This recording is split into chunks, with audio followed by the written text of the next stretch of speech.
आपने एक नया कैमरा तो ले लिया, बट उस कैमरे को यूज़ कैसे करना है इसका आपको कोई आइडिया नहीं है। इस वीडियो को एंड तक देखना एंड इन सेटिंग्स को अभी के अभी अपने कैमरा में चेंज कर देना सो दैट आपको अपने कैमरे का बेस्ट रिजल्ट्स मिले। बात करते हैं इमेज क्वालिटी एंड फॉर्मेट की। पहले बात करते हैं इमेज क्वालिटी की। आपके कैमरा में 3 ऑप्शंस होंगे, स्मॉल, मीडियम एंड लार्ज। आपको हमेशा मेक श्योर करना है कि आप अपनी कैमरा की इमेज क्वालिटी लार्ज पे सेट करो। अगर इसको आप स्मॉल या मीडियम पे सेट करोगे तो वो आपकी इमेज क्वालिटी को कंप्रेस करेगा। हमें मैक्सिमम एंड बेस्ट रिजल्ट चाहिए तो उसके लिए हमको हमेशा इस चीज़ को लार्ज पे सेट करना है। अब बात करते हैं फॉर्मेट की।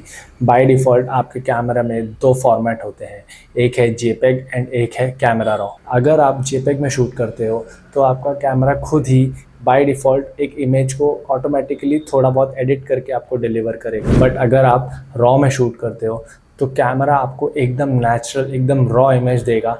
उसके बाद आपको पोस्ट प्रोसेसिंग में यानी कि एडिटिंग में उसको एडिट करना है। पोस्ट प्रोसेसिंग में उसका एक्सपोजर, उसका हाइलाइट्स, उसके शैडोज़, उसके कॉन्ट्रास्ट, उसका सैचुरेशन सब कुछ एडजस्ट कर सकते हो पोस्ट प्रोसेसिंग में। इसका मतलब ये नहीं है कि आप जेपेग को पोस्ट प्रोसेसिंग में एडिट नहीं कर सकते। डेफिनेटली आप जेपेग को भी एडिट कर सकते हो, बट रॉ का बेस्ट चीज़ ये है कि रॉ आपको बहुत ज़्यादा कंट्रोल देता है आपकी इमेज में एडिट करने के लिए as compare to JPEG. I would definitely suggest कि आप अगर शूट कर रहे हो तो आप हमेशा रॉ में शूट करो। अब बात करते हैं फोकस मोड्स के बारे में। आपके कैमरे के अंदर आपको मल्टीपल ऑप्शंस मिल जाएंगे फोकस मोड्स के ऊपर, but most of the time आपको ध्यान रखना है कि आप ये 2 फोकस मोड्स ही यूज़ करो। फर्स्ट है auto focus single and second है auto focus continuous. Auto focus single क्या होता है एंड कब यूज़ होता है? ऑटो फोकस सिंगल का बेस्ट यूज़ तब होता है जब आप स्टिल फोटोग्राफी कर रहे हो। स्टिल फोटोग्राफी का मतलब अगर आपका सब्जेक्ट जिसको आप शूट कर रहे हो वो ज़्यादा मूव नहीं हो रहा, वो एक जगह पे स्टेबल है, तो आपको अपना कैमरा ऑटो फोकस सिंगल पे सेट करना है एंड उसके बाद शूट करना है। आपको बेस्ट रिजल्ट्स मिलेंगे। अब बात करते हैं ऑटो फोकस कंटिन्यूस की। ऑटो फोकस कंटिन्यूस क्या होता है एंड कब यूज़ होता है? अगर आपका सब्जेक्ट नॉन स्टॉप यहाँ से वहाँ मूव हो रहा है, एक जगह पे स्टेबल नहीं है, तो आपको अपना कैमरा ऑटो फोकस कंटिन्यूस पे डालना है एंड उसके बाद शूट करना है। इसका बेस्ट यूज़ ये है कि आपका जो सब्जेक्ट है वो हमेशा फोकस में रहेगा एंड आपका कैमरा आपको बेस्ट रिजल्ट्स प्रोवाइड करेगा। These are the 2 best modes in your camera जो आपको यूज़ करने हैं डिपेंडिंग ऑन द सिचुएशन। अब बात करते हैं मोड्स के बारे में। आपके कैमरे के अंदर मल्टीपल मोड ऑप्शंस होंगे, जैसे कि auto mode, manual mode, shutter priority, aperture priority. अब चाहे तो कोई भी मोड्स का यूज़ कर सकते हो शूट करने के लिए, बट एज अ फोटोग्राफर मैं आपको ये सजेस्ट करूँगा कि आप मैनुअल मोड पे शूट करो। अगर आपको पता नहीं मैनुअल मोड क्या होता है तो इसके ऊपर मैंने एक डिटेल्ड वीडियो बनाया है जो आप जाके देख सकते हो, बट अभी के लिए मैं आपको शॉर्ट में एक्सप्लेन कर देता हूँ what is manual mode. Manual mode का बेसिक मतलब ये है कि आपको अपने कैमरे का पूरा कंट्रोल मिलता है, उनकी सेटिंग्स का पूरा कंट्रोल मिलता है। जैसे कि आप मैनुअली जाके शटर स्पीड, आईएसओ और अपर्चर को मैनुअली सेट करो एंड जाके शूट करो।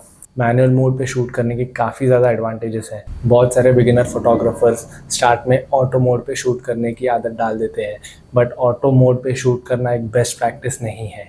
आई वुड सजेस्ट आप मैनुअल मोड पे शूट करना शुरू करो। हो सकता है आपको स्टार्ट में थोड़ी डिफ़िकल्टी हो, बट इतना भी डिफ़िकल्ट नहीं है। आपको बस शूट करना है, प्रैक्टिस करना है एंड आपको समझ जाएगा कि उसको कैसे यूज़ करना है। अब बात करते हैं वाइट बैलेंस के बारे में। चाहे आप फ़ोटो शूट कर रहे हो या वीडियो शूट, वाइट बैलेंस को समझना बहुत इम्पॉर्टेंट है। देखो, हर लाइट का एक कलर होता है।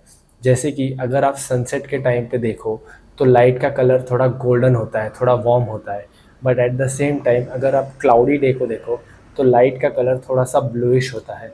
तो ये लाइट को सेट करने के लिए आप वाइट बैलेंस का यूज़ करते हो। तो ये जो वाइट बैलेंस की जो सेटिंग है ये आपके शूट में लाइट के कलर को बैलेंस एंड एडजस्ट करने का काम करती है।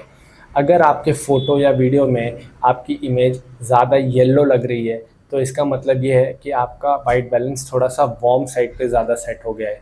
बट अगर आपकी इमेज थोड़ी सी ब्लूइश लग रही है, इसका मतलब आपका इमेज थोड़ा सा ब्लू टोन की तरफ ज़्यादा सेट हो गया है। तो आप वाइट बैलेंस की कस्टम सेटिंग्स को यूज़ करके प्रॉपरली वाइट बैलेंस भी सेट कर सकते हो।